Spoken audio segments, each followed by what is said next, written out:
आज का सवाल ये है, इसमें आपको जॉइंट फॉरेस्ट मैनेजमेंट के बारे में इलैबोरेट नोट लिखना है और साथ ही कंजर्वेशन स्ट्रैटेजीज एक्सप्लेन करनी है।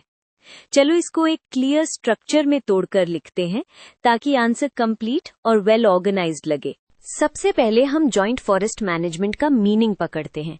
एग्जामिनर यही देखना चाहता है कि आप कॉन्सेप्ट को सीधे और सही तरीके से डिफाइन कर सकते हो या नहीं। डेफिनेशन के बाद ही स्ट्रैटेजीज का लॉजिक समझ आता है। अब हम ऑब्जेक्टिव्स लिखेंगे। ऑब्जेक्टिव्स लिखने से आपका आंसर डायरेक्शन में आ जाता है और आप जो स्ट्रैटेजीज बताते हो वो इन्हीं गोल्स को अचीव करने के लिए जस्टिफाइड लगती हैं। Next, core principles. ये पार्ट आपको एक्सप्लेन करने में हेल्प करता है कि जीएफएम सिर्फ प्लांटिंग नहीं है बल्कि गवर्नेंस और कोऑपरेशन का मॉडल है। यहीं पर जॉइंट का रियल सेंस आता है। अब स्ट्रक्चर एंड फंक्शनिंग के बारे में बात करते हैं। इसमें आप बताते हो कि ग्राउंड लेवल पर कौन कौन इन्वॉल्व होता है और कैसे डिसीजंस लिए जाते हैं। इससे आंसर प्रैक्टिकल और रियल वर्ल्ड बेस्ड लगता है।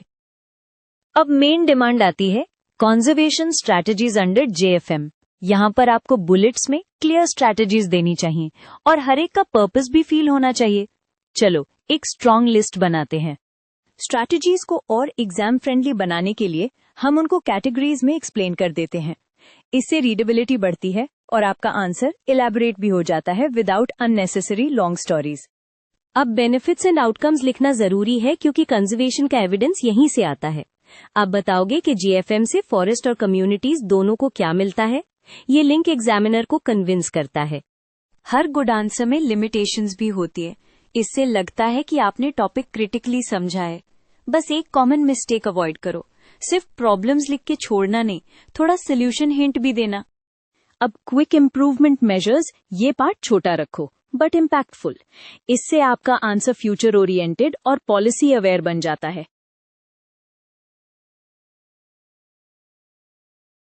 Finally conclusion. कंक्लूजन में आप एक लाइन में रैप अप करते हो कि जीएफएम कंजर्वेशन का इफेक्टिव मॉडल क्यों है। इससे आंसर कंप्लीट फील होता है, जैसे आपने नोट प्रॉपर्ली क्लोज किया हो।